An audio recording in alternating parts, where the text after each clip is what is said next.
Itu sudah sekolahnya gratis, biaya pendaftaran juga gratis, seragam gratis, semua gratis sudah itu. Yang daftar 3 orang, 3 anak, yang 1 anak keluar karena nggak kerasan. 1 bulan itu sudah nggak kuat itu keluar. Tinggal 2 anak. Tahun ketiga, peningkatan sedikit, 5 anak. Yang 1 anak nggak pernah masuk karena termasuk apa ya, korban broken home begitulah. Nggak pernah masuk. Tinggal 4 anak. Akhirnya saya lulus S1 itu, baru lulus S1. Saya ditelepon itu sama pimpinan cabang Muhammadiyah setempat itu. Di telepon suruh datang ke rumah. Ini bagaimana ceritanya? Pokoknya harus naik, begitu ceritanya. Loh, saya kan tidak punya pengalaman sebagai guru. Gitu. Saya kan lulusan baru S1 kan juga ada pengalaman megang sekolah begitu. Saya di Pasrai itu. Kepala sekolahnya nggak ada. Administrasinya itu ada, di Dapodik itu ada. Tetapi secara wujud nyata itu nggak ada. Nah, akhirnya ya sudah karena kader begitu ya kira-kira. Kader ya tidak ada bahasa lain selain kata siap. Ya sudah akhirnya bismillah saya siap. Siap saya handle itu, saya bingung juga mau ngapain, ini kira-kira sekolah kok nggak laku, dijual di pasar nggak laku, jangankan dijual, diberikan itu nggak ada yang mau, biaya nggak ada, buku dan seterusnya gratis, tidak ada SPP, nggak ada yang mau juga. Saya tuh heran, ya Allah ini gimana caranya, gitu. Nah, dari situ saya mencoba cari relasi ya, beberapa teman yang sudah berpengalaman di bidang pendidikan. Saya mencari informasi beberapa sekolah yang memiliki sejarah yang sama. Sekolah yang tidak laku di pasaran, tetapi dengan treatment tertentu, akhirnya jadi laku. Saya cari beberapa sekolah. Ketemulah saya dengan salah satu SD juga, karena saya mencarinya di SD. Jadi saya mencari yang levelnya sama. Di SD Muhammadiyah. Saya belajar banyak di situ. Ya bahasanya mungkin magang, tetapi tidak serta-merta magang full dari pagi sampai sore atau setiap hari, tidak. Tapi saya coba pelajari model manajemennya seperti apa sih, cara memasarkannya seperti apa sih, manajemen internalnya seperti apa sih. Saya pelajari itu. Lama, lebih dari 1 bulan yang jelas. Saya tidak puas dengan satu sekolah. Saya datang lagi dengan sekolah yang lainnya. Di Kabupaten Ngawi juga yang sama, karena saya coba cari kultur yang serupa supaya tidak terlalu. Kemudian dari Ngawi saya tidak menemukan kepuasan. Akhirnya saya ketemu salah satu sekolah di Solo, namanya itu SD Muhammadiyah PK, Program Khusus Kota Barat. Saya ketemu langsung dengan pendirinya, bukan pendirinya sih ya, koordinator di Dasmen mungkin nggak salah itu, Pak Muhammad Ali. Saya ketemu langsung dengan beliau. Saya audiensi cukup lama, bahkan saya diminta magang di sana gratis, berapa lama pun gratis. Di SDPK itu memiliki sejarah yang sama. SD yang tidak laku. Di pasar nggak laku, dijual, apalagi dijual, diberi aja nggak ada yang mau, kira-kira. Muridnya habis itu. Saya di situ belajar sebuah hal yang sangat berharga. Sampai sekarang saya gunakan ilmu itu. Membangun brand image lembaga. Nah, dari situ saya belajar. Oh, ternyata cara membangun sekolah itu seperti ini. Branding. Membranding sekolah itu penting. Membangun citra lah ya, branding itu kan sebetulnya itu istilah yang dipakai dalam dunia bisnis sebenarnya ya. Karena brand image itu lebih kepada barang yang nampak, seperti HP misalkan. Seperti HP ini kan brand yang nampak, barang yang kelihatan wujud begitu. Sementara pendidikan kan pelayanan, bukan barang yang nampak. Lulusan itu kan tidak bisa kita ukur serta-merta oleh mata, nggak bisa. Jadi pelayanan harus dirasakan. Nah, itu saya belajar dengan beliau bagaimana cara membranding sebuah lembaga pendidikan yang tadinya tidak laku menjadi laku. Nah, karena di Solo itu punya program namanya program khusus, brandingnya itu PK, program khusus. Jadi di sana ada namanya SD berubah. Awalnya SD Muhammadiyah Kota Barat, diubah SD Muhammadiyah Program Khusus PK. Hanya dengan 2 huruf PK, itu orang bertanya, SD ini kok jadi PK? PK ini maksudnya apa? Ada keterangan program khusus loh. Kekhususannya ini apa? Membuat orang bertanya. Lah, di situ sudah mulai berhasil sebetulnya dalam tahap marketing. Ketika orang merasa ingin tahu, penasaran terhadap produk, itu tahap pertama untuk seorang calon customer untuk membeli. Kira-kira begitu. Nah, saya belajar, kira-kira kalau saya bawa ke Ngawi, PK ini cukup menjual apa tidak? Saya berpikir itu. Ternyata PK di Ngawi tidak terlalu tenar. Istilah PK itu tidak terlalu tenar. Kemudian saya menemukan satu formula baru yang saya bawa. Itu saya beri tagline begini. One student, one talent. Karena menurut saya masih sedikit itu. Jumlahnya cuma 10 anak kira-kira ya. Kurang lebih 10 anak. Saya punya prinsip satu anak, satu bakat. Nah, kemudian dikenal dengan istilah program peminatan atau minat bakat. Akhirnya saya lakukan betul itu. Saya kelola dengan baik. Alhamdulillah, tahun keempat, saya tahun pertama di situ, dan otomatis tahun keempat SD itu berdiri, meningkat.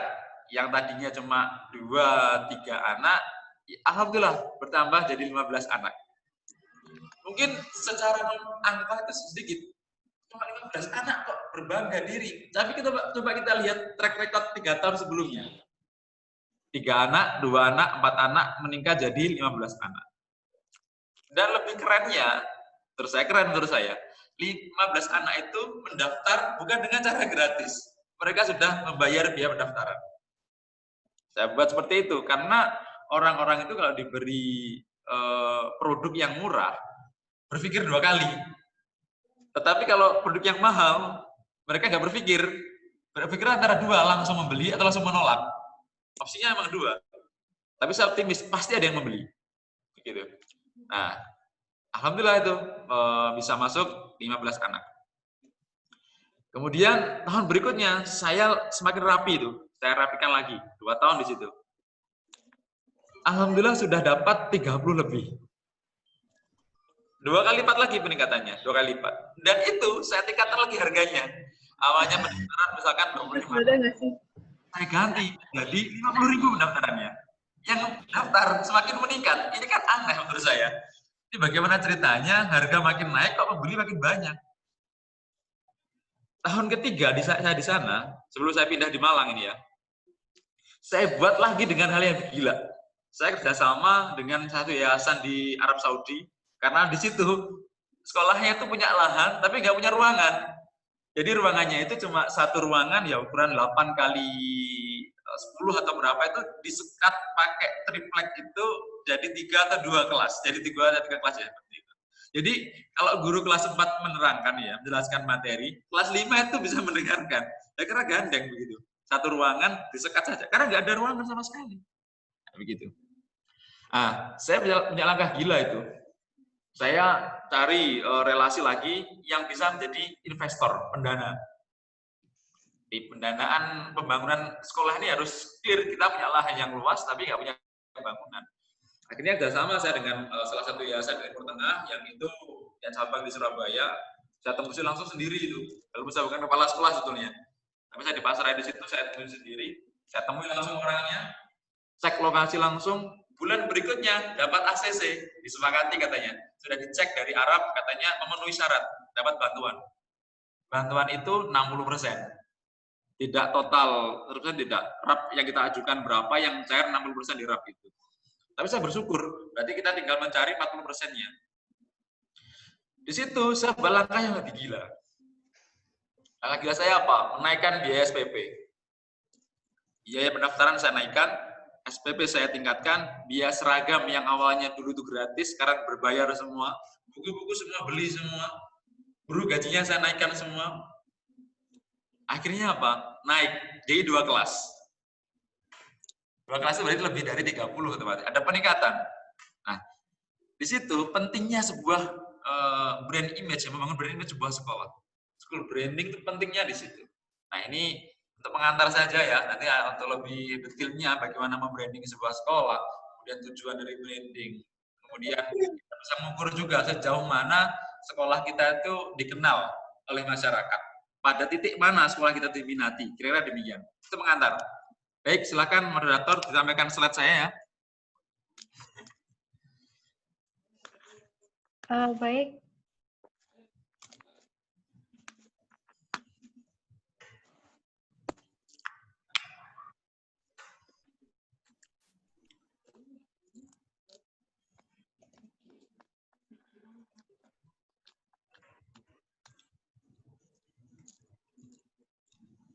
Ya, terima kasih saudari moderator Mbak Sisil. Apakah sudah kelihatan, Pak? Kelihatan. Oke, saya lanjut ya.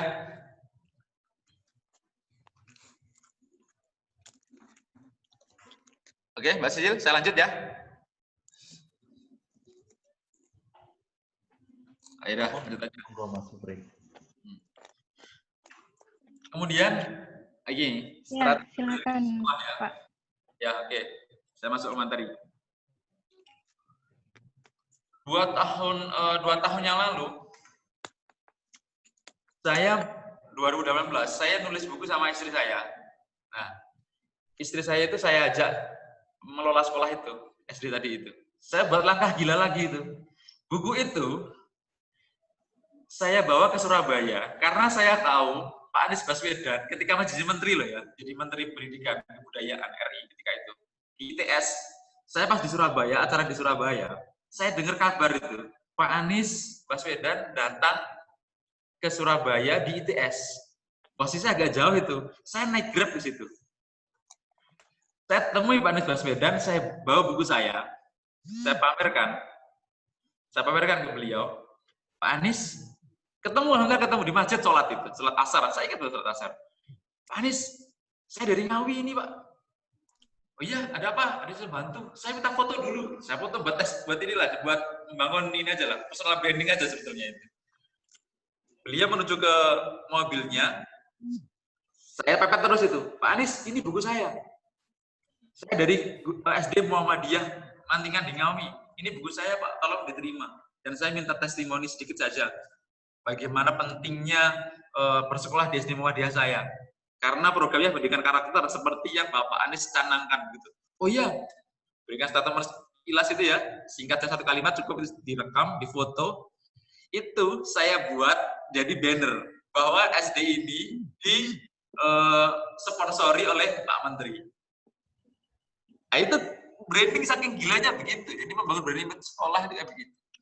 Kemudian yang lokal, saya datang ke Wakil Bupati Ngawi ketika itu. Saya datang ke rumahnya. Janjian nggak ketemu-temu, saya datang ke rumahnya langsung nggak janjian pokoknya sudah. Karena bagaimana caranya di sekolah ini harus laku di pasaran. Karena kita butuh iklan, butuh aktor yang tidak berbayar. Datang ke situ, saya berfoto lagi.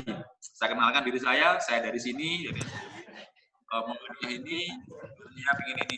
Foto sudah dipasang di banner lagi. Muridnya berdatangan. Kenapa? Karena trust dari orang tua itu meningkat. Branding. Itu pentingnya membangun brand image. Atau istilahnya itu citra diri. Yang saya lakukan pertama itu pencitraan keluar dulu.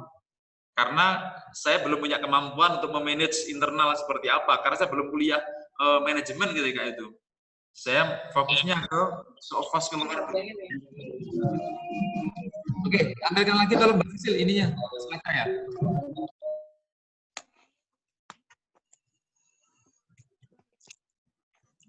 Kita akan sedikit mengulang mengenai flashback ya tentang tujuan branding itu seperti apa sebetulnya, supaya nanti apa namanya persepsi kita sama ya. Silakan Mbak Sisil untuk ditampilkan. Oke. Monggo, Mbak Sisil mungkin koneksinya masih bermasalah ya? Oh gitu ya. Oke. Coba monggo dilanjut sambil saya tampilkan ya Pak, saya proses. Ya siap. Oke. Jadi saya ingin bicara dulu soal tujuan branding dari dua sisi ya. Tujuan di masa lalu dan juga tujuan di masa sekarang begitu. Di masa lalu, brand itu kan istilah lainnya kan cap sebenarnya. Cap, merek, atau nama, atau tanda tertentu. Itu tujuannya adalah untuk sekedar menandai kepemilikan saja. Menandai atau memberikan cap bahwa ini milik saya. Nah, di beberapa literatur yang saya baca, itu ada yang mengatakan brand itu dimulai dari ketika raja-raja Mesir, khususnya soal pemakaman. Di sana itu ada cap khusus di batu nisannya. Itu makam keluarga raja atau raja. Ada juga cap khusus untuk yang bukan raja. Nah, dari situ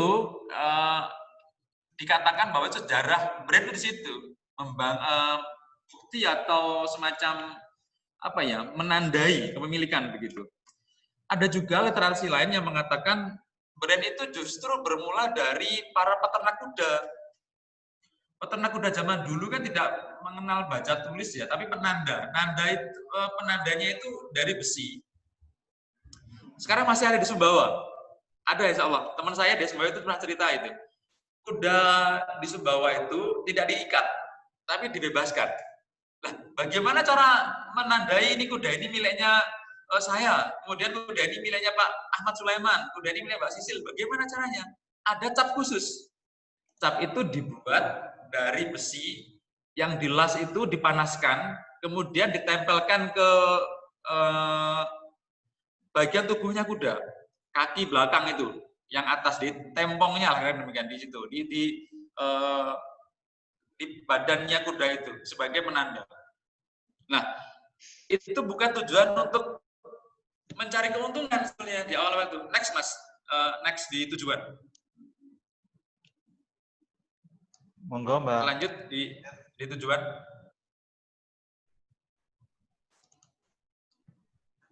Biar nanti sama yang saya sampaikan dengan slide yang terampil begitu. Sudah kelihatan Pak? Belum, ini slide pertama, slide kedua. Next, yang tujuan. Sudah kelihatan? Belum? Oh, coba saya ini dulu ya. Sepertinya masih. Apa yang tampil Pak? Ngapunten. Wajah saya ini. Oh, ya. Kalau sekarang? Tidak tampak apa-apa. Oh, ini baru tampak ini screen-nya. Monggo. Oke, ya. Jadi tujuan branding itu di awal itu bukan untuk komersil ya tujuannya itu, tapi hanya sebatas penanda kepemilikan, bahkan bisa menunjukkan kelas sosial seperti yang saya utarakan di awal tadi itu, makam raja, keluarga kerajaan dengan makam rakyat biasa itu berbeda, itu menjadi kelas sosial saja, bukan untuk alat jualan gitu kira-kira. Kemudian di abad ke-19 itu sudah berubah. Era itu sudah mulai ada pergeseran. Branding itu kemudian menjadi tujuan komersialisasi suatu produk ya. Yang paling saya ingat itu, saya sebut merek di sini nggak apa-apa ya, supaya belajar bagaimana membranding sebuah produk. Coca-Cola. Coca-Cola itu termasuk perusahaan yang pertama yang bisa membangun brand image, membuat produk baru, minuman khusus yang belum ada di era itu, atau sudah ada tapi dengan tidak terlalu menarik untuk iklannya begitu. Coca-Cola mengawali itu, maka Coca-Cola berhasil membrand produknya itu sehingga terkenal dan semua orang berminat membeli.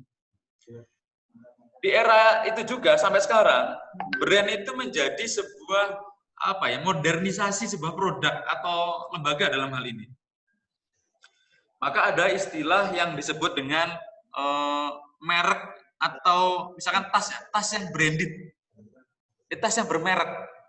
Di sini artinya apa? Memiliki kualitas yang berlebih, yang lebih atau yang berbeda. Nah, ini branding itu punya dua sisi. Yang pertama lebih baik dari sebelumnya, atau yang kedua berbeda dari sebelumnya. Ini, jadi Bapak Ibu nanti bisa, kalau yang belum melangkah ke sana, bisa mulai mengukur dirinya, mengukur lembaganya terutama. Kelihatannya brand yang diarahkan, branding school-nya diarahkan ke arah mana? Apakah memperbaiki yang sudah ada, atau mengadakan yang belum ada, sehingga menjadi pembeda? Itu. Baik, next, yang slide ketiga. Silakan.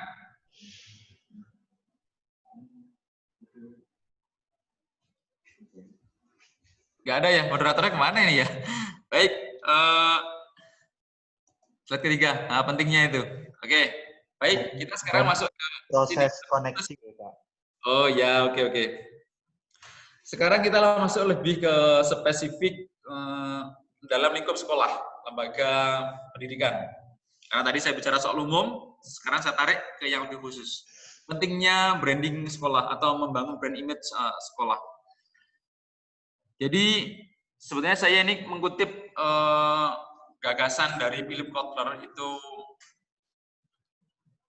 pakar di dunia manajemen sebenarnya itu. Saya mengambil 4 poin ya, 4 poin. Ini sumbernya beberapa sumber yang saya pakai, terutama di bukunya Edward Salis, kalau Bapak sudah pernah baca, Total Quality Management.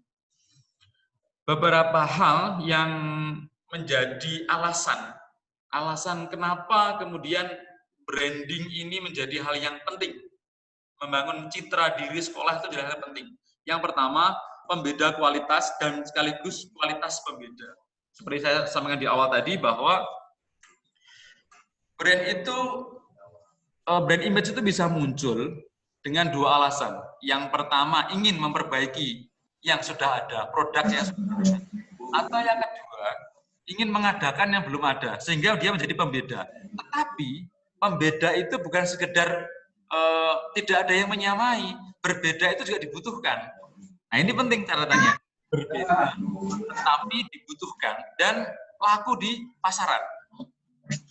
Saya mengambil contoh beberapa sekolah ya. Saya ambil contoh berapa ini? 1, 2, 3, 4, 5. 5 sekolah ya. 5 sekolah yang berbeda. Ada suara-suara yang mengganggu sepertinya ya? Oke, sudah. Mohon di-mute, Bapak Ibu. Nggih, monggo. Ya, sudah kondusif sepertinya. Oke, saya lanjut. Beberapa fenomena sekolah yang baru berdiri, yang baru muncul ya, baru muncul di masyarakat, beda, tetapi bedanya itu juga sebagai solusi atau alternatif baru di dunia pendidikan. Saya ambil contoh SIT, Sekolah Islam Terpadu. Dalam pengamatan saya sejauh ini, SIT telah berhasil membangun brand image sendiri dengan caranya sendiri. Dengan cara apa? SIT itu beberapa SIT yang saya kenali itu mengombinasikan pendidikan pesantren dan pendidikan modern. Jadi anak-anak itu punya pemahaman agama, hafalan Qur'annya baik, adabnya baik, tetapi dia tidak perlu di mondok, tidak perlu menginap. Nah, padahal pembelajaran agama yang lebih intens itu sebetulnya terjadi di pondok pesantren. Tapi itu bisa mengemas, mengkombinasikan sekolah modern dengan pembelajaran yang kita ketahui lah ya, matematika, IPA, IPS, bahasa Indonesia, PKN, dan seterusnya itu, tetapi juga bisa dikawinkan dengan model kurikulum pesantren. Ini berhasil, dan itu sebagai alternatif pendidikan baru. Maka lakunya luar biasa itu. Laku keras di pasaran. Bahkan saya sempat guyonan dengan direktur pasca sarjana pas ketika saya kuliah itu, Mas, sekolah IT itu, walaupun didirikan di tengah hutan, ataupun di tengah sawah yang nggak ada penduduknya, pasti laku saat ini. Katanya begitu. Loh, kenapa? Loh, karena sudah berada di titik puncaknya top of mind dari customer bahwa IT itu sekolah yang favorit. Begitu kira-kira. Maka laku. Dan yang lebih gila, dibanderol dengan harga berapapun, semahal apapun, pasti laku. Begitu katanya. Ini keberhasilan membangun brand image. Itu salah satu contoh. Contoh yang kedua, saya tarik ke belakang.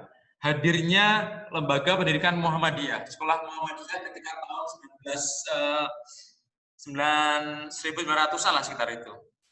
Ketika itu bagaimana seorang Ahmad Dahlan itu membuat gebrakan baru di mana pendidikan saat itu terbelah jadi 2, pendidikan Islam yang tradisional, kemudian ada pendidikan sekuler. Dua-duanya saling menegasi. Yang pendidikan sekuler atau pendidikan modern Eropa yang dibawa Belanda itu mengatakan ini yang paling baik dan jangan sampai Islam itu punya pendidikan seperti ini. Kemudian yang Islam juga mengatakan ini produknya orang kafir, karena demikian. Tidak boleh kita mengadopsi ilmu ini. Biarkan itu milik sana dan kita fokus belajar pada agama gitu. Kayak Dahlan tidak terima. Ia coba mengkolaborasikan dua konsep pendidikan yang sesungguhnya saling berseberangan itu.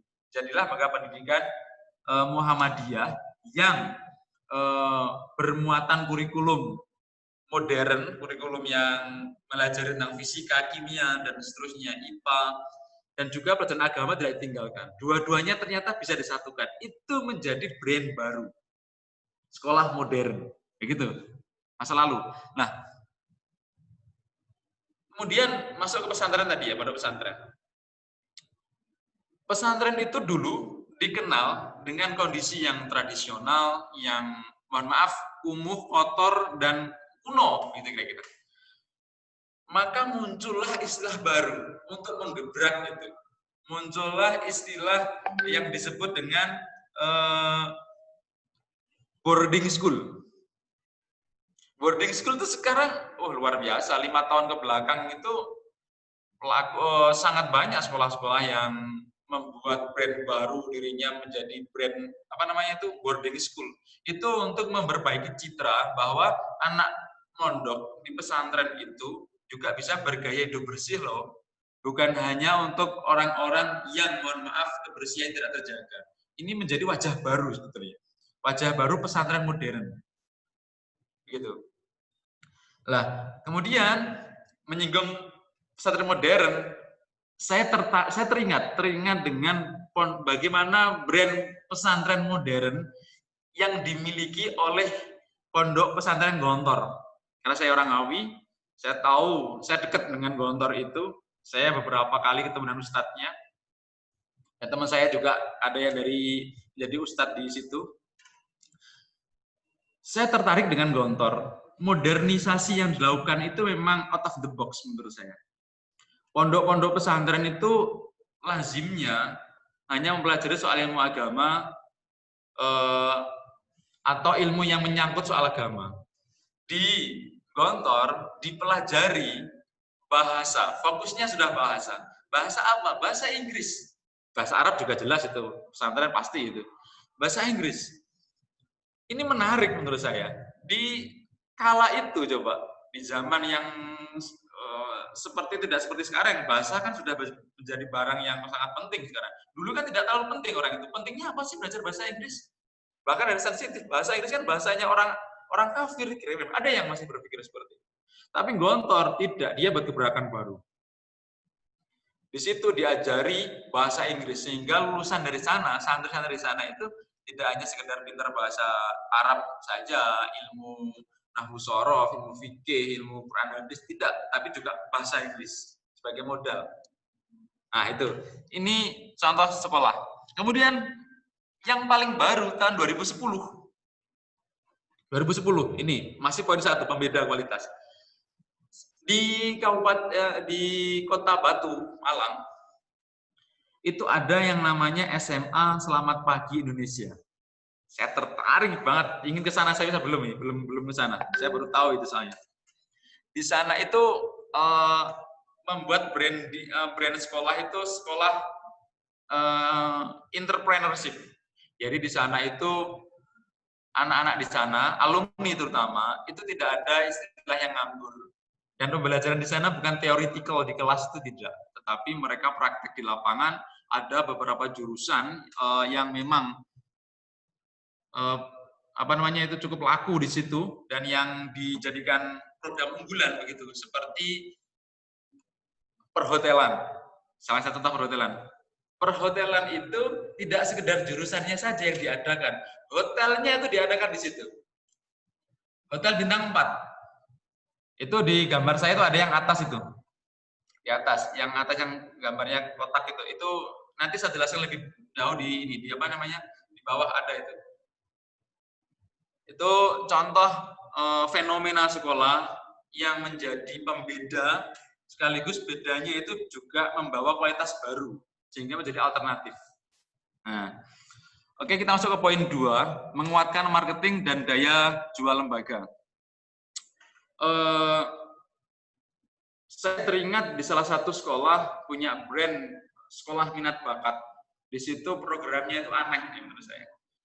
Tidak sekedar sekolah di kelas belajar, tidak, tetapi Justru pembelajarannya dibuat di luar di luar kelas, seperti yang hobinya badminton ya dia dimaksimalkan di situ, atau yang hobinya tuh tinju, hobinya itu olahraga yang lainnya, itu juga praktek langsung, sehingga jam-jam pelajaran yang lainnya itu dalam tanda kutip tidak terlalu diberikan secara full gitu kira-kira. Itu bahkan sekolah negeri. Di Sidoarjo itu ada, namanya Semanor, SMA Negeri Olahraga. Soal teknisnya seperti apa saya saya belum masuk lebih dalam, tetapi itu contoh sekolah negeri yang juga berhasil membranding diri sehingga laku di pasaran. Contoh nomor 2 adalah tadi SD saya.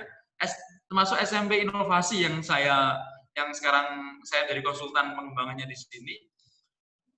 Inovasi ini menjadi brand yang luar biasa.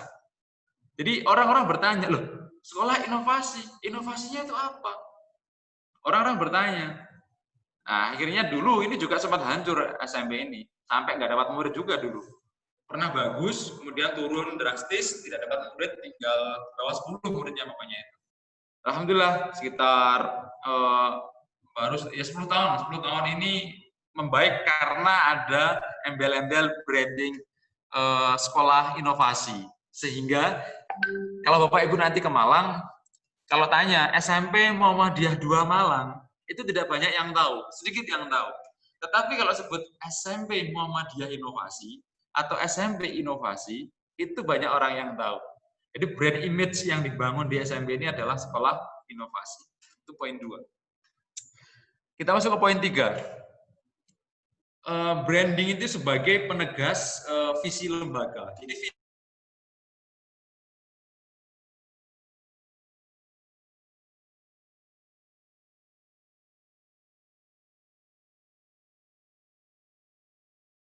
yang tinggi itu maka dibutuhkan branding, dikenalkan supaya lebih jelas. Misalkan begini, SMA Negeri Olahraga Semanor di Sidoarjo itu dia brand SMA Olahraga. Itu sebagai sebuah brand untuk menerjemahkan visinya bahwa ingin menciptakan para lulusan yang memiliki kompetensi di bidang olahraga dan seterusnya. Maka branding itu lebih memperjelas makna dari visi, sehingga orang itu tidak perlu membaca visi, cukup membaca brand yang tertempel di situ. Itu. Kemudian, ya lupa, masuk ini juga istilah yang dipakai beberapa sekolah begini, membuka kelas unggulan, kelas olimpiade, termasuk di Kota Barat yang saya sampaikan di awal itu program khusus, itu sebagai bentuk rebranding dari sekolah. Oke, kita masuk ke poin 4, energi atau penyelamat lembaga. Saya sedikit mengulang, ini sebenarnya cerita yang saya sampaikan tadi itu tentang SD Muhammadiyah yang saya pegang di Ngawi dulu, kemudian ada SD Muhammadiyah PK di Kota Barat, itu ada berkat branding itu menjadi energi baru untuk menyelamatkan kondisi lembaga. Termasuk SMP Inovasi. Nama inovasi ini menjadi penyelamat sebetulnya, kalau kita boleh mengatakan. Penyelamat. Makanya branding itu jadi penting. Nah ini. Tetapi ada hal yang penting yang saya sampaikan, yang menarik di sini. Branding itu bisa sengaja kita ciptakan atau orang lain yang justru menciptakan brand untuk diri kita. Saya beri contoh begini. Di bawah juga ada contohnya nanti sebetulnya. Tapi saya sedikit menyinggung saja bahwa sekolah itu bisa menentukan brandnya sendiri loh, bangun brand image sendiri. Seperti munculnya istilah sekolah inovasi. Itu karena kegelisahan untuk menyelamatkan kondisi masa lalu. Maka muncul istilah sekolah inovasi. Termasuk PK tadi itu program khusus, itu sebenarnya menyelamatkan kondisi lembaga yang lagi kolaps. Kemudian itu poin 4. Oke, lanjut ke slide berikutnya. Silakan.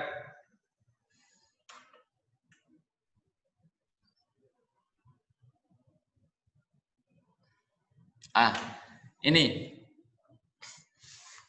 Proses membangun brand sekolah ini bagi Bapak Ibu sekalian yang mungkin belum memiliki brand sekolahnya seperti apa, ini bisa jadi rujukan saya kira. Yang pertama, kita mengenal istilah SWOT ya, analisis kondisi lembaga secara mendalam dengan menggunakan pendekatan SWOT, strength, weakness, opportunity, dan threat. Tetapi saya ingin tekankan bahwa yang paling penting yang Bapak Ibu lakukan adalah menganalisa lebih banyak S dan O-nya, bukan W dan T-nya. S itu strength, kekuatan. Bagaimana sih kekuatan apa sih kekuatan yang dimiliki oleh lembaga ini? Apakah tenaganya masih muda-muda? Apakah sekolahnya di pinggir jalan raya yang mudah terjangkau? Atau lain sebagainya? Temukan sebanyak mungkin strength dari lembaga pendidikan yang Bapak Ibu pegang. Kelemahan dicari seperlunya, jangan banyak-banyak, karena akan timbul rasa pesimistis. Contoh, saya ingin mengembangkan program tahfidz di sekolah. Kemudian kita berpikir, kelemahan kita apa? Tidak punya guru tahfidz. Kemudian, nggak jadi bagaimana bisa kita akan mengembangkan tahfidz, gurunya aja nggak ada. Akhirnya mundur lagi itu. Padahal sebetulnya itu bisa disiasati. Kita bisa mengundang guru tahfidz dari luar. Nah, kelemahan-kelemahan itu jangan terlalu difikirkan. Opportunities, peluang yang kita miliki itu apa saat ini? Saya khawatir Bapak Ibu yang ada di sini tidak mampu mengenali lembaganya sendiri. Bagaimana kekuatan lembaga ini, peluang yang dimiliki lembaga ini itu apa kira-kira yang perlu kita ambil. Jangan-jangan tidak bisa membaca itu. Tetapi fokusnya hanya pada W dan T, kelemahan dan ancaman. Makanya saya di sini ingin menekankan analisis SWOT dipakai, tetapi fokuslah pada dua hal, strength dan opportunity, kekuatan dan juga peluang. Ini penting. Setelah SWOT itu dilakukan, ya, kemudian masuk ke poin 2, yaitu tahap kedua, perbaikan manajemen secara menyeluruh. Ini penting itu dilakukan. Jadi jangan sampai pelayanan kita terhadap internal itu justru tidak dirasakan, tidak memunculkan kepuasan. Ini ada kaitannya juga dengan excellent service nanti itu. Saya bahas nanti di bawah. Oke, perbaikan internal itu penting sekali. Jangan sampai ada pembiaran. Setiap ada kesalahan sedikit saja, segera diselesaikan. Persoalan administrasi, bagaimana penjenjangan kepangkatan sekolah, guru-guru seperti apa, pelayanan di dalam itu seperti apa, pelayanan keluar seperti apa, bagaimana kebersihannya, bagaimana kondisi airnya, kondisi toiletnya seperti apa, bagaimana kondisi kelasnya, lampu itu ada apa tidak. Jangan-jangan sekolah gelap gulita, jendela juga tidak ada, jangan-jangan juga papan tulis juga tidak ada, jangan-jangan kebersihan juga tidak dijaga. Hal yang sederhana, tetapi itu sangat berpengaruh pada citra diri sekolah. Akan sangat menyakitkan ketika sekolah kita itu ketika didatangi oleh calon wali murid, loh sekolahnya kok kotor banget ini, apa nggak pernah dibersihkan? Itu menyakitkan, sangat menyakitkan. Maka perbaikan manajemen secara menyeluruh itu harus dilakukan. Semuanya, bahkan satpam tukang kebun pun perlu diberi job desk yang jelas dan perlu dievaluasi secara berkala dan berkelanjutan. Kemudian yang ketiga adalah menyamakan persepsi. Banyak sekolah-sekolah, beberapa sekolah yang tidak sama persepsinya dalam menganggap atau memandang lembaga pendidikan itu, sekolah itu. Tidak sama, antar guru satu dengan yang lainnya itu tidak sama. Maka kepala sekolah selaku manajer di sini berkewajiban untuk bagaimana caranya persepsi dari guru-guru itu menjadi selaras, seiring sejalan. Tentunya persepsi yang diharapkan ini adalah yang relate dengan visi dan juga brand sekolah yang dicanangkan. Ini penting. Nah, ada beberapa istilah ya yang dipakai dalam dunia pendidikan. Bapak Ibu saya kira pernah mendengar atau membaca istilah ini. Yang pertama, tidak saya bahas satu persatu nanti, tapi secara ini saja. Yang pertama, excellent service, pelayanan prima. Beberapa sekolah itu sibuk mencari murid. mencari murid, memasarkan sekolahnya, baik melalui brosur, banner-banner, leaflet, radio, bahkan koran, ada yang lewat media sosial yang lainnya, sehingga biayanya sangat tinggi, tetapi dia lupa satu hal, bahwa lembaga pendidikan itu adalah penyedia jasa atau pelayanan. Ketika pelayanan itu tidak diutamakan, tidak diberikan tidak ada standar mutu, tidak ada kesempurnaan di situ, tidak ada pelayanan prima di situ, maka akan mubadir begitu. Brosur yang Bapak Ibu sekalian sebarkan tidak akan orang baca. Baca setelah dibuang tempat sampah. Itu menyakitkan. Banner yang baru dipasang pagi, sore sudah dicopot orang atau disobek-sobek sama orang. Tetapi kita setiap tahun melakukan hal yang sama. Memarketing sekolah, menjual sekolah. Yang dijual tentu bukan bangku, bukan kursi, bukan meja, bukan juga halaman sekolahnya, bukan. Tapi yang dijual adalah programnya. Kita sibuk memamerkan, memasarkan semua. Tetapi pelayanan terhadap internal dan eksternal terlupakan. Saya beri contoh begini. Coba Bapak Ibu sekalian mengukur bagaimana atau sudahkah ada ukuran tingkat kepuasan guru terhadap pelayanan yang diberikan oleh kepala sekolah. Kira-kira tingkat kepuasan guru terhadap kepala sekolah berapa persen? Jangan-jangan di bawah 50%. Atau jangan-jangan di bawah 20%. Itu menyakitkan. Berarti pelayanan yang diberikan sekolah jelek. Bagaimanapun mau kita jual, ketika pelayanan di dalam, itu internal untuk guru-guru terutama, tidak baik, dan guru merasa sekolah ini tidak baik, ini akan tidak laku sekolah itu. Jadi blunder. Coba bayangkan. Saya misalkan ngajar di SMP Inovasi ini. Ditanya sama orang, Pak Pri, lembaga SMP Inovasi itu bagus nggak menurut Bapak kira-kira? Lah, coba kalau saya bilang, jelek itu, bagus apanya? Biasa aja. Kira-kira. Jangan jelek lah, biasa aja. Kata biasa aja, ini menyakitkan dan buat nggak laku. Bapak Ibu mencoba kepala sekolah ada menanyakan ke guru atau guru disuruh keluar untuk ditanya sama orang yang nggak kenal. Kira-kira sekolah ini bagaimana? Kemudian guru-guru menjawab biasa saja.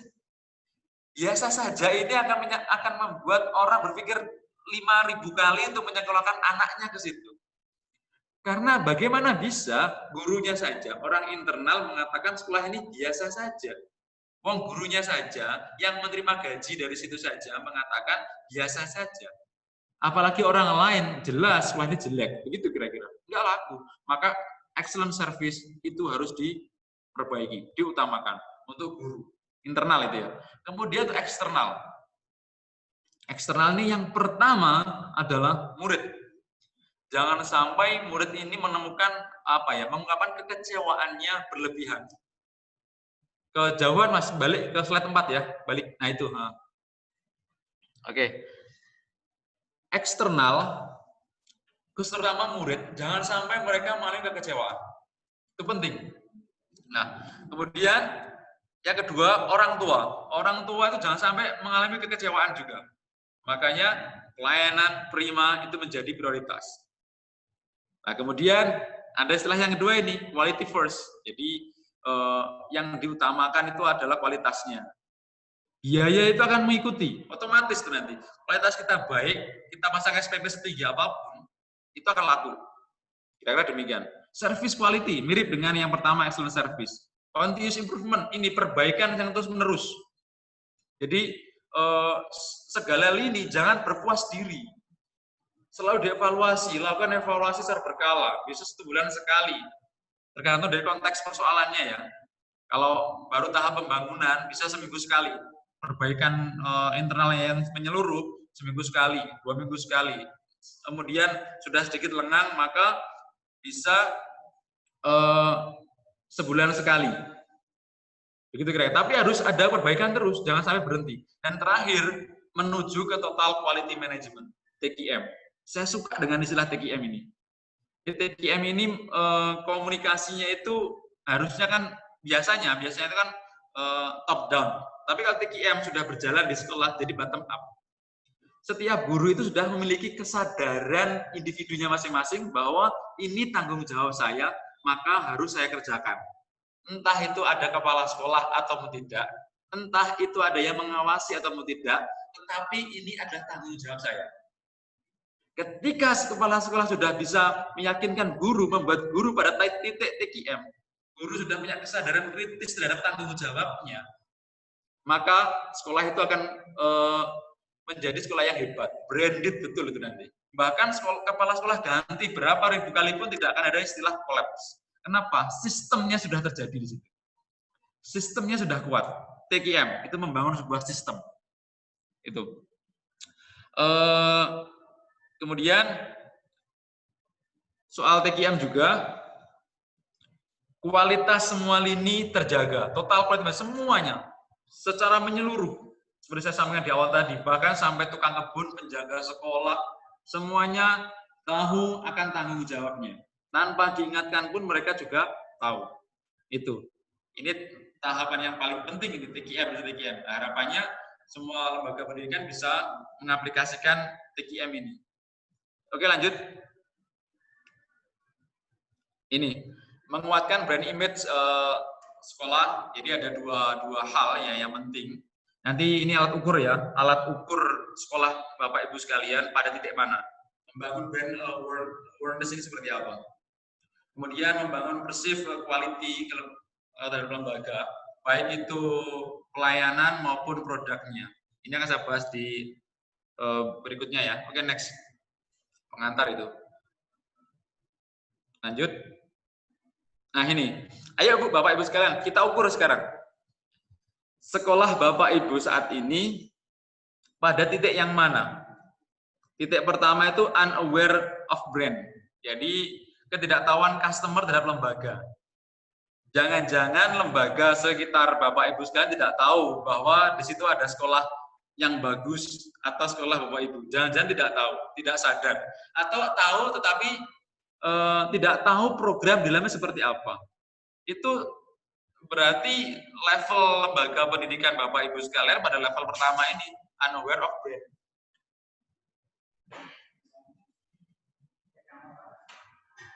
Itu, maaf ada tamu tadi.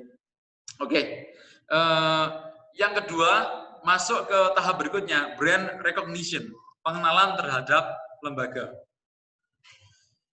Sudah mulai mengenal, tetapi belum masuk, baru mengenal saja. Baru mengenali lembaga Bapak Ibu sekalian. Oh, ternyata di sini ada sekolah. SMP ini programnya ini. Oh, baiklah, sudah lewat. Artinya hanya itu saja. Atau jadi opsi kedua biasanya seperti ini. Jadi opsi kedua. Atau opsi ketiga bahkan, kalau tidak diterima di sekolah ini, saya ingin ke sekolah ini. Bila tidak ke sini, saya ambillah ke SMP ini, nggak apa-apa, jelek-jelek, daripada nggak sekolah. Wah, itu buruk itu. Itu berarti masuk ke tahapan brand recognition itu. Pada menjadi pilihan kedua ataupun ketiga. Kalau yang pertama, unaware itu tidak jadi pilihan. Nah, yang ketiga, brand recall, ingat terhadap lembaga. Ini penting sekali. Ini tahap krusial di sini. Bagaimana lulusan dari sekolah Bapak Ibu sekalian bisa mengangkat dagunya tinggi dan megang dadanya mengatakan saya bangga menjadi alumni SD Tunas Bangsa atau SD pohon apa gitu. SD Gemilang misalnya. Saya bangga menjadi lulusan Universitas Muhammadiyah Malang. Ketika semua lulusan mengatakan hal itu, maka mereka bercerita kepada orang lain bahwa lembaga ini keren, bahwa lembaga ini bagus, recommended. Tidak ada lembaga lain sehebat ini. Pokoknya kalau tetangga-tetangganya itu mau sekolah, ke sini saja. Brand recall, berarti mereka sudah ingat terhadap lembaga dan juga berani mengajak orang lain masuk ke situ. Dan puncaknya adalah yang terakhir, top of mind. Lembaga menjadi pilihan utama. Ini sudah masuk alam bawah sadar. Saya beri contoh produk yang nyata saja ya. Saya pernah ke warung orang desa ya, warung tangga itu saya, Bu, saya beli air mineral dong. Beliau langsung bilangnya apa? Aqua ya, Mas. Saya kan nggak bilang nyebut merek di situ. tetapi sudah jadi pilihan utama. Lucunya, beliau itu bilang lagi seperti ini. Ada yang bilang begini, akuanya tidak ada, adanya aqua yang akuis atau aqua yang klub. Berarti aqua ini masuk ke dalam alam bawah sadar. Atau penjual-penjual itu udah begini, produk yang paling mahal, yang paling bagus adalah aqua. Padahal tidak, banyak produk yang serupa, kualitasnya sama, bahkan ada yang lebih baik dari itu. Tetapi kenapa orang-orang itu bisa mengatakan ini yang paling baik? Bahkan sampai sekarang itu masih loh itu. Aqua itu jadi pilihan pertama. Kita dapat snack, ada air minumnya, Aqua, mahal ini, begitu kan? Itu sudah masuk ke top of mind. PR kita adalah, lembaga kita ini harus mencapai tahap titik itu. Top of mind. Bisa atau tidak? Itu PR kita yang harus kita kerjakan. Sehingga orang berpikir, kalau mau sekolah SD, ya di SD ini. Tidak ada yang lain, wes. Tidak ada yang sebaik ini. Sama halnya seperti Gontor ya. Gontor itu tidak perlu menjual dirinya. Tidak perlu, tetapi pendaftarnya banyak banget. Banyak sampai luar biasa, ribuan itu. Seleksinya luar biasa. Dan yang paling luar biasa lagi adalah Gontor itu, kalau di situ kan teman saya ada Gontor, kalau punya santri punya kesalahan yang tertentu. Ini ada penggundulan, digundul pelontos begitu loh. Ya itulah pelontos kayak tuyul itu lah kira-kira. Bayangkan kalau itu terjadi di sekolah lain. Jadi viral itu, lapor polisi, perbuatan tidak menyenangkan. Media sosial berkoar-koar, sekolah ini buruk, tidak mementingkan hak asasi manusia, kira-kira demikian ya. Tapi di Gontor, ketika anak itu digundul, apa kata media? Apa kata orang-orang? Apa kata masyarakat? Oh, berarti anak itu membuat kesalahan. Ada semacam rasa itu, dukungan dari masyarakat itu luar biasa. Bahkan ketika orang tua dilapori, Bapak, Ibu, saya digundulin ini sama Ustadz saya. Apa jawabnya mereka? Loh, kamu sih salah, kamu nggak belajar dengan sungguh-sungguh, kamu nggak tertib, jadi kamu kena gundul itu. Wah, begitulah hukuman. Kita bisa nggak mencapai tahap itu tanpa kita meminta dukungan, masyarakat mendukung. Tanpa kita menjual, orang membeli. Tanpa kita menyebut nama, orang menyebut nama kita berkali-kali. Top of mind. Next. Silakan. Lanjut ya. Terakhir ya, slide terakhir ini.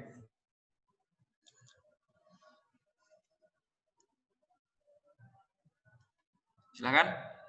Masih loading ya? Oke, ini beberapa sekolah yang menurut pandangan saya sukses dalam membranding dirinya. Jadi mulai dari yang pertama itu SMA Selamat Pagi Indonesia di Kota Batu, sampingnya juga itu rumah makannya kalau nggak salah itu, atau homestay-nya itu. Next itu SMK PK ya, sama dia ceritakan tadi itu berhasil dalam membranding dirinya. Yang kemudian yang kecil di bawah SDC Takia Rosida di Kartasura itu, saya tertarik di situ. Dia tidak membangun citra diri. Dia tidak, ketika ditanya, kira-kira brandnya itu apa sih, program unggulannya, tidak tahu. Tetapi orang-orang sudah puas dengan pelayanannya. Maka secara otomatis masyarakat menilai, perceived quality tadi itu ya, itu menilai bahwa sekolah ini pelayanannya terbaik. Bahkan saya mendengar informasi terakhir ini, terakhir saya informasi itu PBDB tahun 2021-2022 sudah penuh kuotanya. Padahal ini baru mau masuk periode 2020-2021 tahun ajarannya. Tetapi di Takia Rosida itu sudah menutup pendaftaran di tahun 2021-2022. Sudah penuh kelasnya. Itu seperti halnya Taskia di Kota Malang juga. Maksudnya Batu, teman saya lupa itu. Taskia itu pendaftaran itu harus inden kalau nggak 2 tahun, 3 tahun. Jadi misalkan saya punya anak kelas 3 SD, ingin masuk ke SMP Taskia, itu harus mendaftar mulai di kelas 3 itu. 3 tahun inden. Bila tidak inden, nggak mungkin dapat kelas. Dan biayanya mahal luar biasa. Tetapi apa? Peminatnya juga tidak pernah menurun. Meningkat terus setiap tahunnya. Itu contoh branding. Ini tadi yang saya katakan sekolah SMA Negeri Olahraga Semanor di Sidoarjo Jawa Timur. Ini contoh saja, beberapa contoh. Masih banyak sekolah-sekolah lain yang berhasil membangun brand image yang positif untuk lembaganya sehingga marketing sekolahnya itu sangat mudah dan peningkatannya semakin luar biasa capaiannya. Itu, saya kira itu yang saya sampaikan. Bila ada diskusi, kita lanjut diskusi. Silakan. Terima kasih.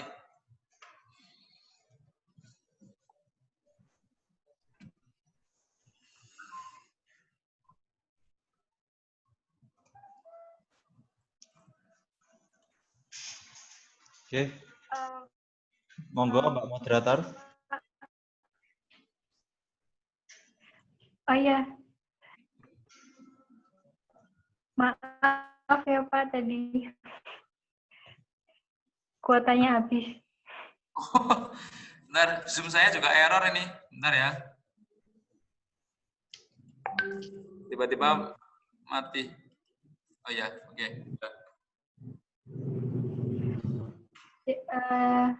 Jadi setelah ini kita masuk ke sesi pertanyaannya. Tapi sebelumnya saya akan sedikit mengulas materi yang sudah disampaikan tadi. Nah, tadi kan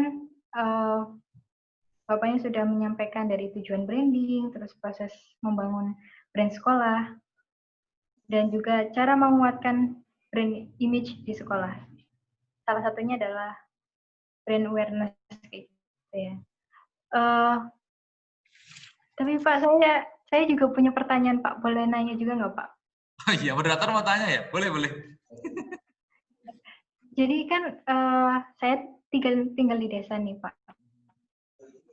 Nah, terus SD saya pun kayak peminatnya selalu menurun setiap tahunnya. Padahal menurut saya juga fasilitas sudah menjamin gitu, kayak udah diperbaiki dari pagar sekolahnya kayak gitu-gitu, terus chatnya kayak gitu udah diperbaiki. Tapi minatnya selalu menurun. Bahkan ada yang dari desa saya milih buat sekolah di luar desa kayak gitu. Nah, kemarin sempat strategi yang dibuat oleh kepala sekolah itu dengan membagikan brosur kayak gitu, membagikan brosur. Tapi ternyata tidak berhasil. Ada lagi yaitu dengan kayak mengadakan acara-acara, sering mengadakan acara yang mengundang wali murid kayak gitu.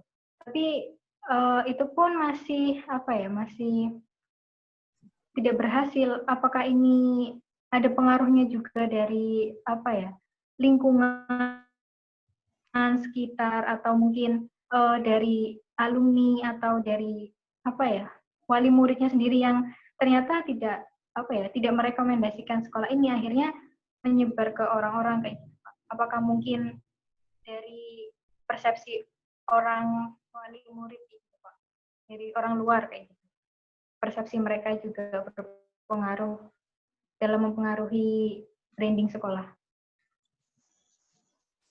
Oke, saya jawab langsung ya. Iya. Dalam marketing perusahaan ya ini saya tarik ke marketing sekolah saja. Ada 4 prinsip yang jadi pertimbangan sekolah itu untuk menjual dirinya. Yang pertama 4P. Ini 4P rumusnya. P yang pertama itu produk. Produk dari sekolah itu bukanlah seperti sabun, mandi, atau bukan. Produknya itu ada 2. Lulusan dan juga layanan. Ini perlu dievaluasi. Lulusannya ini seberapa berkualitas sih?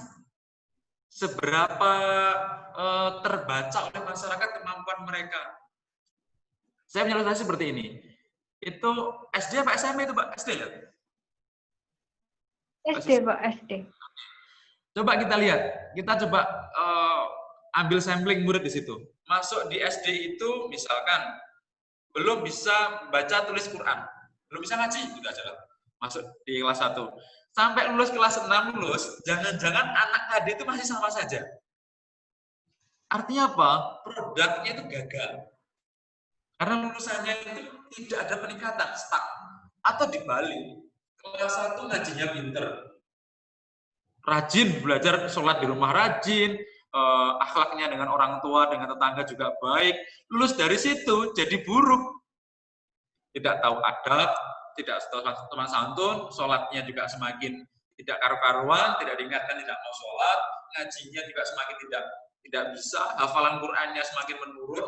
Berarti ada yang salah dari proses itu, sehingga produknya gagal. Itu berdievaluasi. Yang kedua, produk ya, layanan. Layanan seperti apa? Seperti saya sampaikan tadi itu. Coba ditanya guru-guru itu, puas apa tidak dengan sistem yang terjadi di sekolah di SD itu? Apa ada pembenahan-pembenahan atau jangan-jangan ada yang miskomunikasi, ada interaksi sosial yang tidak terbangun dengan baik antara guru dan kepala sekolah, antara guru dan karyawan, antara guru dan orang tua, antara sekolah dengan pihak masyarakat atau yang lainnya. Pasti ada kesalahan di situ. Itu produk. Yang kedua price. P yang kedua itu price. P pertama produk, kedua price, harga. Harga di sini sebenarnya dalam pengamatan saya sebanding dengan kualitas. Tidak mahal dan juga murah itu relatif pada saya. Mahal kalau itu kualitasnya baik, saya kira tidak jadi problem. Tetapi kalau mahal, kualitasnya jelek, nggak akan laku di situ. Atau kualitasnya bagus dengan harga murah, juga tidak akan laku, harus sebanding. Itu price. Yang ketiga place, tempat. Mbak Sisil sudah bilang fasilitas dibenahi, termasuk pagar dan seterusnya. Oke lah, itu aman berarti place-nya ya, secara tempat tidak ada persoalan. Yang ketiga promotion, pasar juga sudah berusaha mengundang beberapa orang wali murid secara berkala gitu. Tetapi coba kita lihat promosi yang belum dilakukan itu apa kira-kira? Era ini era digital, apakah sudah dilakukan? Jangan-jangan juga belum. Komunikasi atau kerjasama dengan jaringan di bawahnya, dengan level di bawahnya, TK misalkan. SD itu harus punya MOU dengan TK. Dan harus clear MOU-nya itu. Misal, contoh ya, setiap guru itu kan gajinya nggak seberapa yang bukan PNS terutama honorer itu. Coba guru TK-nya itu plus kepala sekolahnya itu diberi MOU begini. Contoh ya ini, bukan menggurui tapi contoh saja. Bu, Pak, kalau nanti muridnya dari TK ini bisa masuk ke SD saya, SD kami, kita bangun kerjasama. Apa kerjasamanya itu? Kalau per setiap murid yang daftar di sini akan ada persenan yang masuk ke TK untuk pembangunan TK ataupun untuk insentif guru-guru. Ada hal pragmatis yang perlu ditawarkan, tidak sekedar program. Ada di situ, MOU itu penting, atau bukan semata-mata soal uang, tetapi sama yang lain. Contoh, Bapak Ibu, kepala TK ya, kepala TK atau guru-guru TK itu, kalau mau masuk kerjasama dengan kita, murid-murid lulusan dari TK masuk ke SD kita beri fasilitas outbound misalkan, di SD. Gratis, seminarnya gratis, atau seminar motivasi, atau seminar apapun itu parenting misalkan, gratis kami yang membiayai, bahkan konsumsi bila perlu kami yang menyediakan. Ada tawaran-tawaran seperti itu, promotion bukan sekedar berkuar-kuar atau menyebar brosur, tidak, tapi membangun trust dengan level di bawahnya. Kalau saya SMP, maka harus membangun trust di tingkat SD. Itu, saya kira itu Mbak Sisil ya. Jadi produk, price, place, dan juga promotion. P4. Oke.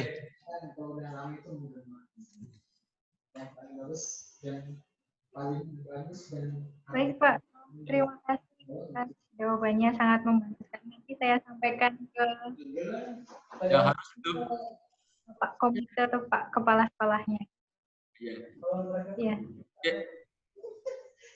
Terus Pak, ini ada pertanyaan dari Mas SMP dari SMP 1 Mataram. Pertanyaannya, bagaimana meyakinkan kepala sekolah yang sudah sejak awal selalu mengatakan kalau sekolah itu sekolah pinggiran? Jadi kepala sekolahnya kayak negatif thinking. Oh ya, Bukan negative thinking itu Pak sebenarnya, tapi inferior, berkecil diri, bukan berkecil hati, berkecil diri. Iya. Jadi minder gitu kan Iya. kondisi yang sama sebetulnya dialami oleh kepala sekolah saya di SD Muhammadiyah di Ngawi itu, Mbak. Coba bayangkan, sekolah tidak punya gedung, di bawah 2 lantai ya, lantai 1 itu miliknya TK, lantai 2 miliknya SD, tetapi nggak ada pintu, bangkunya juga pas-pasan, lantainya berdebu. Siapa kepala sekolah yang tidak minder dengan kondisi semacam itu coba? Sekolahnya anak-anak itu di emperan masjid. Kadang-kadang di masjid, kalau ada zuhur berkumandang, bubar mereka. Ada asar mana bubar juga mereka. Kayak begitu. Sama kondisinya, berkecil diri.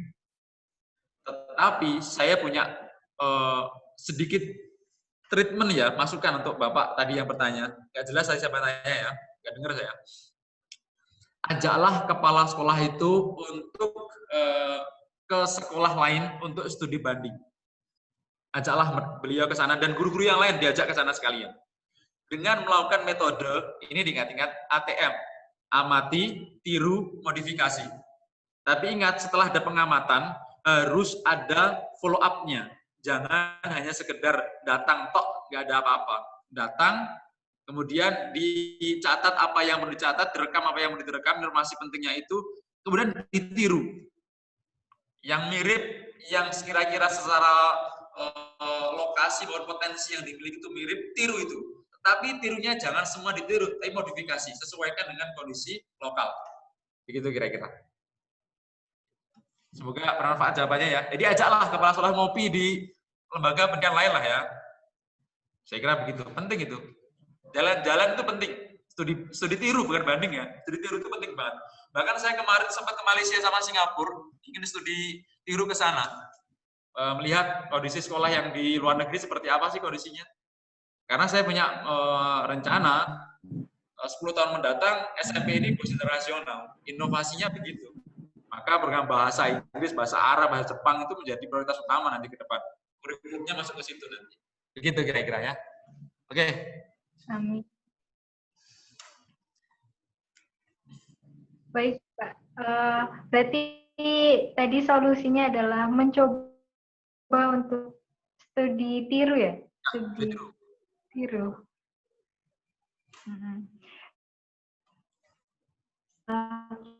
Pertanyaannya dari Mas Ilham Jaya, Pak. Pertanyaannya adalah bagaimana membuat program khusus dan unggulan jika latar belakang orang tua ekonomi menengah ke bawah. Ya. Jadi mungkin peminat sekolah itu latar belakang ekonominya mereka menengah ke bawah. Tapi pengen sekolah itu membuat program khusus dan program unggulan. Iya. Di SMA Selamat Pagi Indonesia itu, Anda tahu sekolahnya megah, mewah, luar biasa, dan terakhir gratis. Kenapa? Semangat dari foundernya, pendirinya itu adalah pendidikan itu harus membebaskan dan juga pendidikan itu memberikan kemudahan. Maka PPDB di SMA itu yang pertama yang diutamakan adalah anak yatim piatu yang miskin. Yang kedua, punya bapak atau punya ibu saja. Yang ketiga, punya bapak, punya ibu, tapi keluarganya itu miskin, gratis. Yang keempat, itu baru para konglomerat dengan biaya yang mahal masuk ke situ. Tetapi semangatnya adalah menyelamatkan. Hal yang serupa bisa dilakukan sebetulnya. Apapun itu programnya, pasar itu akan mengikuti. Tetap ada program untuk afirmasi lah ya, program afirmasi untuk mereka yang kurang mampu itu harus ada. Tetapi harus ada juga program yang untuk kalangan menengah ke atas. Jadi SMP Inovasi ini melayani anak-anak yang kuat SPP-nya itu hanya 50.000 per bulan. Ada juga yang mampunya itu 75.000 atau 100.000 per bulan. Ada seperti itu. Ada juga yang membayar per bulannya 750.000. Nah, pasar itu harus kita berikan ruang yang sama, yang untuk mereka kurang mampu juga bisa fasilitasi, bahkan lingkungan sekitar itu juga perlu kita berikan kemudahan. Ya begitu itu. Ada juga sekolah yang pernah saya kunjungi itu menggratiskan anak-anak yatim, bukan selamat pagi ya, yang lainnya. Semuanya anak yatim atau piatu gratis, bahkan dapat uang saku setiap bulan. Tetapi dia mencari sponsor atau orang tua asuh. Langkah itu bisa Bapak Ibu lakukan. Programnya apapun itu, yang sesuai dengan strength dan juga opportunities yang dimiliki oleh sekolah tadi itu. Nah, saya kira itu Mbak Sisil, semoga terjawab ya.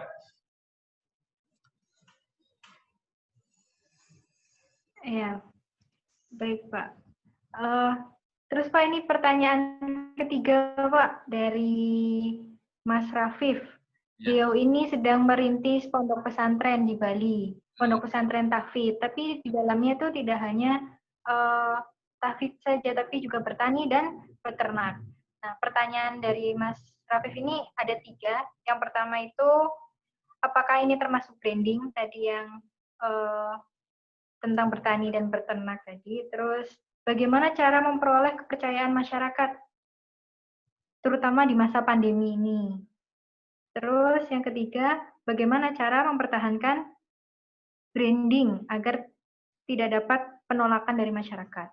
Mungkin karena di sana di Bali kali ya, kondisi Bali ada pondok pesantren kan mungkin cukup harus berjuang banget sepertinya. Ya, oke, saya jawab ya. Saya kembali ke cerita soal pondok pesantren Gontor ya. Gontor itu kan kependekan dari istilah gon kotor. Gon kotor itu tempat yang kotor artinya. Gon itu kalau di Ngawi, Ponorogo itu kan sama ya. Gon itu tempat yang kotor. Kotornya itu seperti apa sih? Kotor, mohon maaf. Kotor lingkungannya, juga kotor moralnya. Termasuk ada yang mabuk-mabukan. Awal-awal berdiri itu cerita teman-teman yang di sana itu, awal berdirinya itu bahkan ada pemabuk yang masuk ke pondok, ikut mengganggu kenyamanan santri dan seterusnya. Artinya, saya mengambil kesimpulan bahwa tempat bukan jadi persoalan. Contoh lagi, pondok di Sumbawa itu pondoknya Prof. Denny Samsudin, itu pelosok juga tempatnya. Tapi jangan salah, muridnya dari mana santrinya itu? Luar negeri. Ada yang luar negeri, ada yang dari penjuru Indonesia itu ada. Artinya apa? Tempat saat ini menurut saya bukan persoalan yang berarti. Bukan persoalan. Yang penting kita punya kualitas dan kapasitas dalam pengelolaan. Itu penting. Kemudian apakah itu termasuk dari bagian termasuk branding? Ya. Tinggal Bapak atau Ustadz ini untuk memasarkan program itu sehingga semakin banyak orang yang menjangkau mendapat informasi itu. Mainkan, karena ini eranya pandemi, mainkan betul momentum ini untuk promosi lewat media digital. Sangat penting, manfaatkan semua. Mau akun YouTube, Instagram, Facebook, WhatsApp, grup, ataupun yang lainnya. Semuanya, Twitter, semuanya dipakai. Karena era ini era digital. Ini penting. Jadi untuk membangun kepercayaan dengan cara itu. Dan yang penting adalah pertahankan kualitas. Tadi saya bilang improvement perbaikan berlanjutan. Jadi terus menerus. Kualitas itu harus selalu diimprove setiap saat, setiap waktu.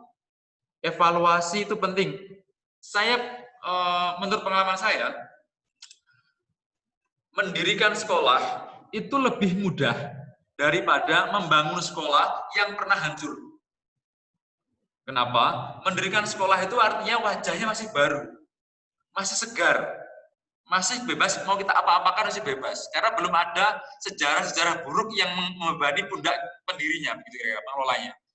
Tetapi akan lebih berat ketika sekolah itu pernah hebat, pernah maju pesat, tetapi akhirnya cooling down, hancur, tidak ada muridnya, atau muridnya sedikit sekali, ingin menghidupkan lagi, itu susahnya luar biasa. Kerjanya 2 kali. Kerja pertama memperbaiki citra masa lalu, kerja kedua membangun citra masa depan. Kalau mendirikan hanya satu tugasnya, membangun citra masa depan. Berikan optimistis kepada para guru ataupun kepada masyarakat bahwa sekolah atau pondok ini ke depan akan seperti ini. Planning kita ke depan akan membuat sekolah seperti ini. Itu disampaikan ke masyarakat.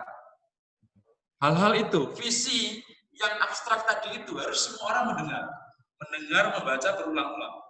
Itu penting untuk mempertahankan kualitas itu. Saya kira itu jawabannya. Semoga memuaskan ya. Iya Pak, terima kasih.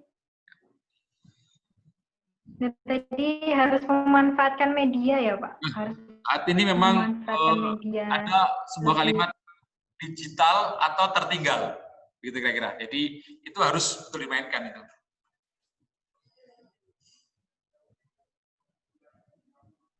Ya baik Pak. Mungkin masih ada pertanyaan dari teman-teman. Ada yang ingin bertanya secara langsung? Dan sudah masuk waktu asar sepertinya di sini ya. Jadi satu pertanyaan saja mungkin atau bisa diselesaikan. Bu Sisil, bisa saya ikut gabung? Oke, jadi gini Pak. Iya.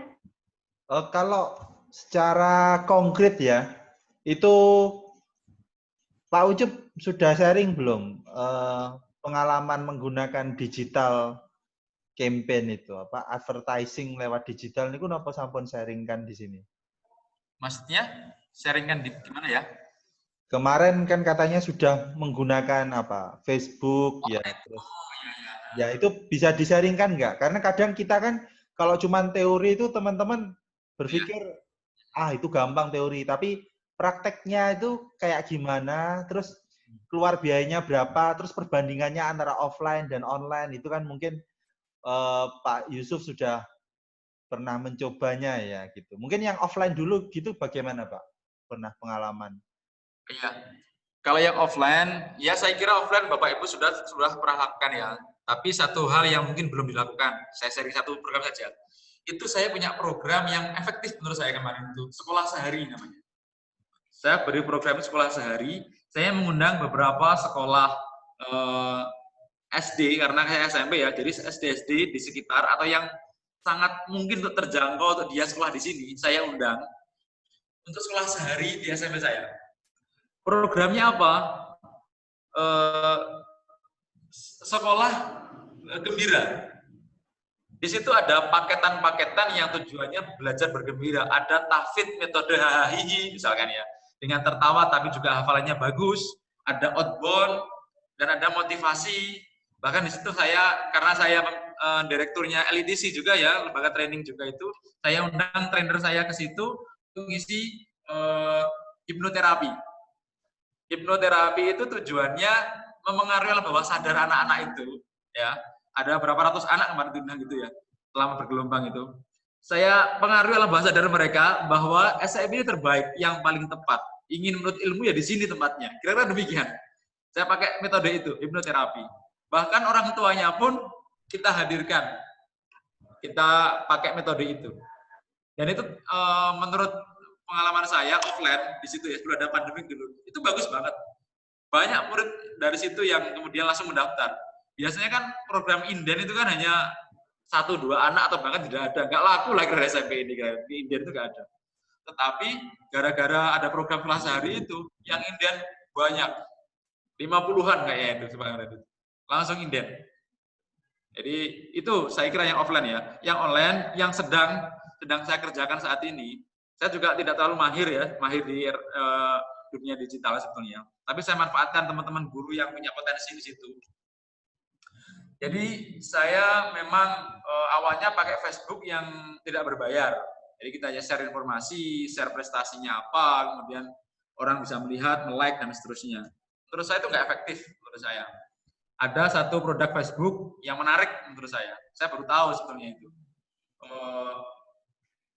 ada program semacam fanspeak lah atau apa, saya bahasanya saya bingung itu, nggak tahu juga. Tetapi intinya di Facebook itu kita bisa memilih pasar kita, mulai dari jangkauan pasar kita radiusnya berapa kilometer dari sekolah, 5 kilo, 10 kilo, atau berapa kilometernya itu, dan ada targetan berapa viewer, berapa orang yang melihat iklan kita. Itu ada kontrak di Facebook, ada itu. Setiap hari berapa ribu misalkan targetnya, sebulan berapa juta viewer yang melihat. Itu tanggung jawab Facebook, pokoknya harus di situ ada laporan di situ. Nah, Facebook itu terkoneksi langsung dengan Instagram. Terkoneksi. Jadi mereka melihat Facebook, ya juga kalau dia punya Instagram juga melihat Instagram itu. Dan itu terkoneksi juga dengan webnya SMP, induknya di situ. Dengan portalnya SMP. Jadi informasi apapun dia didapatkan di situ. Saya belum bisa mengukur karena baru mulai, belum ada 1 bulan. Belum ada. Maka saya belum mengukur tingkat keberhasilannya, tapi tingkat keberhasilan untuk viewernya setiap hari meningkat terus. Oh iya, ada 1 atau 2 siswa ya yang daftar dari Surabaya itu, Mas. Dari Surabaya. Online. Mendaftar gara-gara melihat iklan di Facebook atau di webnya SMP. Jadi SMP saya itu, kalau Bapak Ibu coba search di Google itu, nggak tahu sekarang udah terganti posisi belum ya, bulan lalu itu, kalau lihat ketik Tapak Suci di Malang yang terbaik di mana, SMP-nya itu, muncul SMP Muhammadiyah 2 Malang. Dan ini akan saya garap, saya ingin bikin akun Google yang bisnis yang berbayar. Jadi kalau orang mengetik sekolah terfavorit di sekolah terfavorit di Kota Malang, akan muncul itu salah satunya SMP Muhammadiyah Inovasi. Saya ingin melangkah ke situ. Belum. Mungkin setelah tahun ajaran baru saya akan mulai ke arah sana. Gitu Pak Pada. Kalau yang online tuh sudah keluar biaya berapa ya Pak Ucup kalau perlu tahu? Oh, murah kemarin. Saya ambil yang paling murah sebetulnya. 1.500. 1.500.000 ya. 500. Itu murah menurut saya. Berapa nih Bu? View-nya bisa berapa ya? Saya lupa ya pastinya, tapi ribuan kok.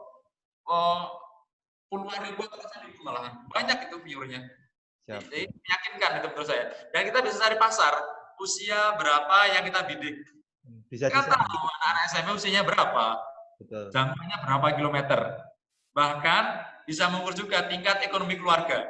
Kita pendapatan yang seperti ini. Jadi mengukur kita pasar kita mau incer yang pasarnya menengah ke atas, menengah ke bawah, atau semuanya kita tabung semua. Kira begitu. Saya terinspirasi loh Pak Pada. Terinspirasi sama penjual panci sama lipstik di Jogja. Saya lupa namanya ya. Siapa? Itu orangnya Jawa banget pokoknya. Jawa, dan dia itu nggak bisa IT sama sekali. Dia itu jualan cuma lewat Facebook, Instagram, dan web. 3 itu saja. Sehari, ini sehari jangan kaget ya, sehari biaya iklannya 1 miliar. Pakai 3 platform itu. Sehari 3 miliar. Omsetnya, keuntungannya itu, omsetnya itu sehari 2,5 miliar. Hanya jualan lipstik sama panci. Itu masih muda orangnya itu, gila saya bilang gitu. Bisa gitu sehari 1 miliar, tapi pendapatannya 2,5 M coba.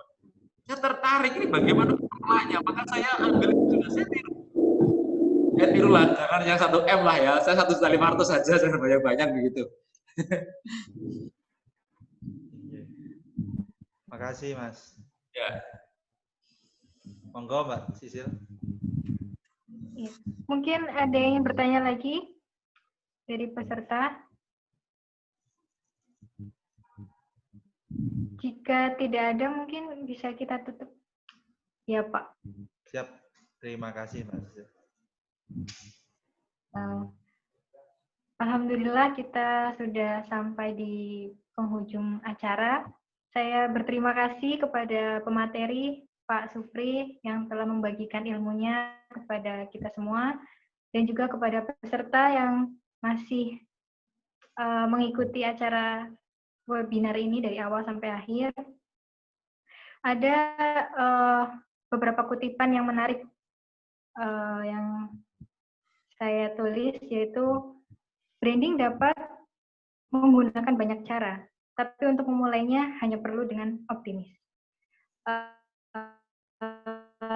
Saya mewakili wanita atas hal-hal yang kurang berkenan selama penyelenggaraan acara awal sampai akhir. Dan semoga ilmu yang buat hari ini bisa bermanfaat untuk kita dan untuk lingkungan di sekitar kita. Sekian dari saya, Cecilia Janusa. Mohon pamit undur diri. Billahi fi sabil haq, fastabiqul khairat. Wassalamualaikum warahmatullahi wabarakatuh. Waalaikumsalam warahmatullahi wabarakatuh.